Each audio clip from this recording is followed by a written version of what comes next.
నందిగామ ప్రజలకు సువర్ణావకాశం. పెళ్లిల సీజన్ స్పెషల్ కలెక్షన్స్. అతి తక్కువ తరుగు 100% నమ్మకమైన 916 హాల్మార్క్ బంగారం. Shri Lakshmi jewellers, Nandigama. Welcome to NDG news. నా పేరు నరసింహారావు. జగ్గేపేట ప్రభుత్వ కమ్యూనిటీ హెల్త్ సెంటర్లో నూతన వైద్య సేవలు అందుబాటులోకి వచ్చాయి. కోహాన్ లైఫ్ సైన్సెస్ సంస్థ సిఎస్ఆర్ నిధుల ద్వారా ఏర్పాటు చేసిన 2 డయాలసిస్ యంత్రాలను ప్రారంభించారు. స్థానిక ఎమ్మెల్యే శ్రీరామ్ రాజగోపాల్ తాతయ్య ఈ కార్యక్రమానికి ముఖ్య అతిథిగా హాజరై వీటిని ప్రారంభించారు. గ్రామీణ ప్రాంత రోగులకు స్థానికంగానే ఉచిత వైద్యం అందించేందుకు ఈ యంత్రాలు ఎంతగానో దోహదపడతాయని అన్నారు. ఇదే వేదికపై జాతీయ వైద్యుల దినోత్సవం సందర్భంగా ఆసుపత్రి వైద్యులను ఎమ్మెల్యే ఘనంగా సత్కరించారు. అదేవిధంగా శ్యామ్ గారు, పట్నాయక్ గారు, డాక్టర్ హరీష్ గారు, అదేవిధంగా కమిటీ సెక్రటరీ కుటుంబరావు గారు, నాగేశ్వర గారు, డాక్టర్స్కు, అదేవిధంగా సిబ్బంది, కోయాన్స్ ఎంప్లాయీస్కి వచ్చినందరూ ప్రత్యేక నమస్కారం తెలియజేస్తూ, మా హెచ్ఆర్ సురేష్ గారు అందరికీ ప్రభుత్వ నమస్కారం తెలియజేస్తూ, నిజంగా మరి కోయాన్స్ చేసే సర్వీస్ అనేది మన జిల్లాలో ఎక్కడ కూడా జగ్గేపేటలో విజయవాడ ఉంది. ఇది డయాలసిస్ అనేది, అది కూడా ప్రైవేట్ హాస్పిటల్లో కూడా ఎక్కడ లేదు. విజయవాడ గవర్నమెంట్ హాస్పిటల్ పోవాలంటే చాలా ఇబ్బంది అయిన పరిస్థితి. గతంలో నేను 2014-15 ఎమ్మెల్యే ఉన్నప్పుడు ఒక కరీముల్లా అని చెప్పి పేషెంట్ని ఈ రావు స్కూల్ మేనేజ్మెంట్ తండ్రి వెళ్ళినప్పుడు ప్రతి 2 రోజులు ఒకసారి విజయవాడ పోవాలి, కారు తీసుకుని కొడుకున్న ఎవరినో పూర్తి తీసుకుని పోవాలని చెప్పి చాలా మంది పేషెంట్ చెప్పినప్పుడు ఆ రోజు మేనేజ్మెంట్ ఏదైతే ఆరేకం అని ఉండేది, అప్పుడు మేనేజ్మెంట్ మాట్లాడినప్పుడు వాళ్ళు ముందుకు వచ్చి జస్ట్ 25 lakhs తో స్టార్ట్. కూటమి ప్రభుత్వం ప్రతిష్టాత్మకంగా చేపట్టిన ఎన్టీఆర్ భరోసా పెన్షన్ల పంపిణీ కార్యక్రమం వేగంగా కొనసాగుతుంది. జగ్గేపేట నియోజకవర్గ పరిధిలోని పెంటేలవారి గూడెంలో అధికారులు లబ్ధిదారుల ఇళ్లకు వెళ్లి నగదు అందజేశారు. స్థానిక గ్రామ నాయకులు, అధికారులు స్వయంగా పాల్గొని వృద్ధులకు, చేతి వృత్తుల వారికి పెన్షన్లు పంపిణీ చేశారు. పెంచిన పెన్షన్ నగదును సకాలంలో అందుకోవడం పట్ల లబ్ధిదారులు హర్షం వ్యక్తం చేస్తున్నారు. ఆర్థికంగా తమ కుటుంబాలకు పెద్ద ఆసరాగా నిలుస్తుందంటూ ముఖ్యమంత్రికి ప్రజలు కృతజ్ఞతలు తెలుపుతున్నారు.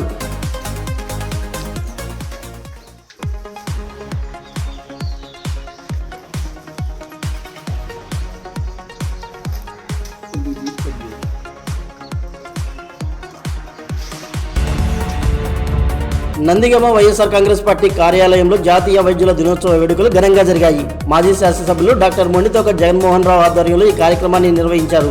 పట్టణంలోని ప్రముఖ వైద్యులను పిలిపించి పార్టీ శ్రేణులతో కలిసి ఘనంగా సత్కరించారు. భారతదేశ వైద్య రంగానికి బీదాన్ చంద్రరాయ్ చేసిన సేవలను ఈ సందర్భంగా గుర్తు చేశారు. సమాజ రక్షణలో ప్రాణాలు పణంగా పెట్టి సేవలు అందిస్తున్న డాక్టర్ల కృషిని నేతలు కొనియాడారు.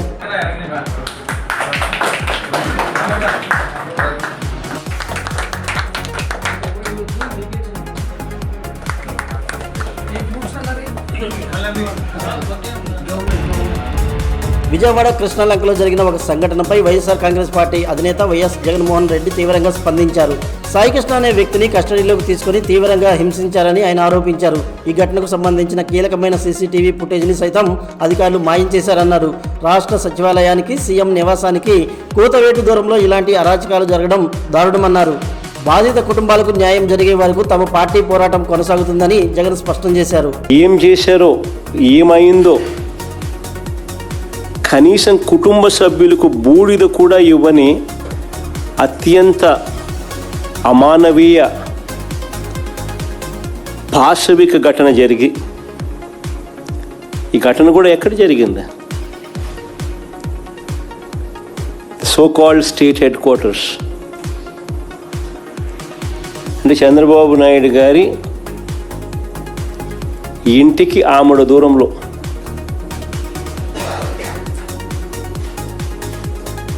రాష్ట్ర ప్రజలందరూ కూడా నివ్వెరపోయే ఘటన. ఇవి ఒక్కొక్కటిగా కూడా బయటికి వస్తూ ఉంటే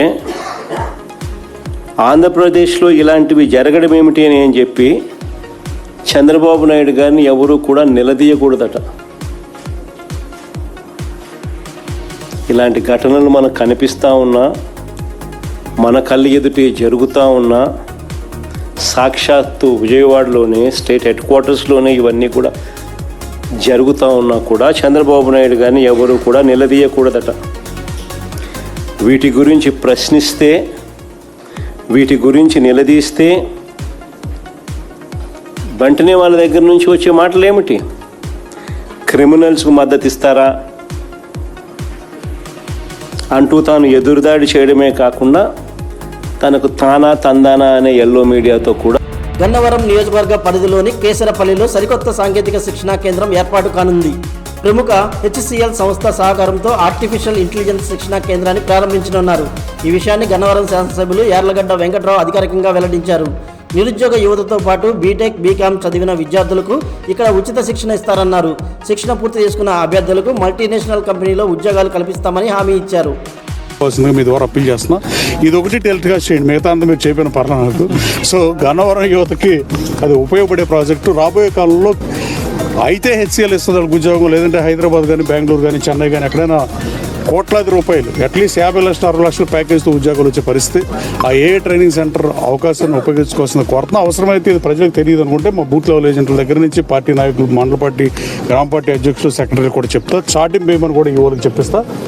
నెక్స్ట్ రివ్యూ మీటింగ్లో చేస్తా. అది కూడా కుదరకపోతే పేపర్ ఏడన్నా, ఈనాడులోనూ, జ్యోతిలోనూ ఏసైనా ఈ మెషిన్ లెర్నింగ్ నెలకు 6 లక్షల రూపాయలు ఖర్చు పెడతా HCL పిచ్చా గతంలో పరిపాలించిన ఈ పనికి మాలిన పాలకులు. మారుతున్న కాలానికి అనుగుణంగా వ్యవసాయ రంగంలో సరికొత్త విప్లవాత్మకమైన మార్పులు వస్తున్నాయి. వత్సవాయి మండలం కొత్త వేమవరం గ్రామానికి చెందిన ఒక రైతు పసుపు సాగులో వినూత్న పద్ధతిని ఎంచుకున్నారు.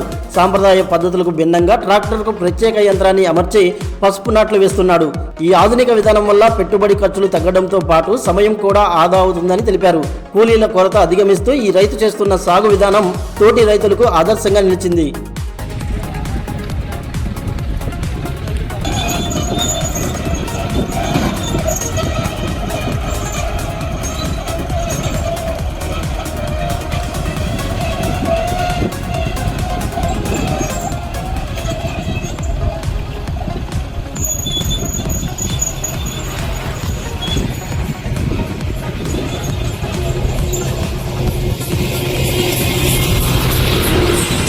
ప్రసిద్ధ పుణ్యక్షేత్రమైన పెనుగంచిప్రోలు శ్రీ గోపయ్య సమేత తిరుపతమ్మ అమ్మవారి ఆలయానికి భక్తులు పోటెత్తుతున్నారు.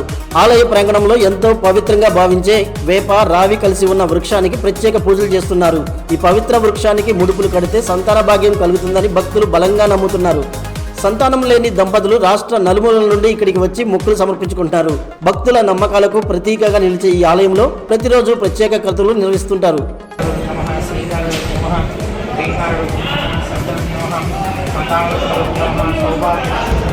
మారుతున్న టెక్నాలజీ గ్రామీణ ప్రాంత ప్రజల అవసరాలను తీరుస్తూ కొందరికి ఉపాధిగా మారింది. చిత్తూరు జిల్లాకు చెందిన కొందరు వ్యక్తులు ఆటోలలో పసుపు దంచే యంత్రాలను అమర్చుకున్నారు. పెనుగంచిప్రోలు మండలంలోని వివిధ గ్రామాల్లో ఇంటింటికి తిరుగుతూ వీరు పసుపు పొడి తయారు చేస్తున్నారు. తమ కళ్ళెదుటే ఇటువంటి కల్తీ లేని స్వచ్ఛమైన పసుపు లభిస్తుండటంతో గ్రామస్తులు సంతోషం వ్యక్తం చేస్తున్నారు. తక్కువ ధరకే నాణ్యమైన పౌడర్ అందుబాటులోకి రావడంతో ఈ సరికొత్త ఆటో యంత్రాలకు డిమాండ్ పెరిగింది.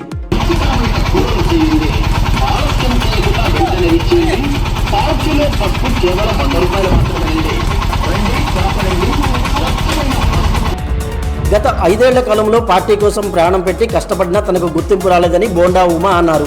కూటమి ప్రభుత్వంలో తనకు మంత్రి పదవి దక్కకపోవడంపై ఆయన బహిరంగంగానే ఆవేదన వ్యక్తం చేశారు. గత ప్రభుత్వ హయాంలో మాచర్ల, గుడివాడల్లో తనపై దాడులు జరిగినా వెనకడుగు వేయలేదని, పోరాటాలు చేశానని తెలిపారు. కానీ ఇతర పార్టీల నుండి చివరి నిమిషంలో వచ్చిన వారికి కీలక పదవులు దక్కాయని ఈ సందర్భంగా వ్యాఖ్యానించారు. విజయవాడ సెంట్రల్ నియోజకవర్గ అభివృద్ధి కోసం ఎమ్మెల్యేగా తన వంతు కృషి చేస్తానని స్పష్టం చేశారు. కొండపల్లి శ్రీనివాస్ ఎక్కడి నుంచి వచ్చాడు, సుభాష్ ఎక్కడి నుంచి వచ్చాడు, సబిత ఎక్కడి నుంచి వచ్చింది, ఇలా 15 మంది పేర్లు చెప్పొచ్చు. కాబట్టి తెలంగాణ, ఆంధ్ర సరిహద్దు ప్రాంతాల్లో వ్యవసాయ పనులు ప్రారంభం కావడంతో ఇరిగేషన్ శాఖ అప్రమత్తమైంది. పెనుగంచిప్రోలు, మున్నేరు ప్రధాన కాలువల్లో అధికారులు పూడిక తొలగింపు పనులను ప్రారంభించారు. వత్సవాయి మండలం ఆలూరుపాడు నుండి భారీ ప్రొక్లైన్ల సహాయంతో మట్టిని తొలగిస్తున్నారు. కాలువలో పూడిక పేరుకుపోవడం వల్ల చివరి ఆయకట్టు భూములకు సాగునీరు అందడం లేదని గుర్తించారు. ఈ సమస్యను పరిష్కరించేందుకు అధికారులు తీసుకున్న తక్షణ నిర్ణయంపై స్థానిక రైతులు హర్షం వ్యక్తం చేస్తున్నారు.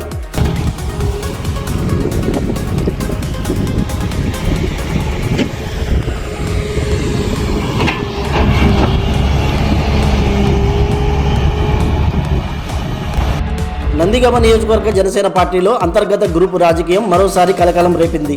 పార్టీకి చెందిన ముఖ్య నాయకులు 2 వర్గాలుగా విడిపోవడంతో ఆధిపత్య పోరు తీవ్రమైంది. ఈ నేపథ్యంలో విజయవాడ పార్లమెంట్ పరిశీలకులు మంత్రి కందుల దుర్గేష్ను నేతలు కలిశారు. నియోజకవర్గంలో జరుగుతున్న పరిణామాలు, పార్టీ అంతర్గత సమస్యలను మంత్రి దృష్టికి తీసుకువెళ్లారు. పార్టీ బలోపేతానికి గ్రూపు విభేదాల నివారణకు తగిన చర్యలు తీసుకోవాలని వారు అధిష్టానాన్ని కోరారు. అట్లా ఆ పరిస్థితి ఎక్కడా లేదు సార్ ఇక్కడ. దీని మీద కూడా ప్రత్యేకంగా దృష్టి పెడతాం. ఖచ్చితంగా రాబోయే రోజుల్లో ఇవి తగ్గించి ఒక బలమైనటువంటి నిర్మాణం ఇక్కడ కూడా చేయడానికి ఒక ప్రయత్నం ప్రారంభిస్తాం.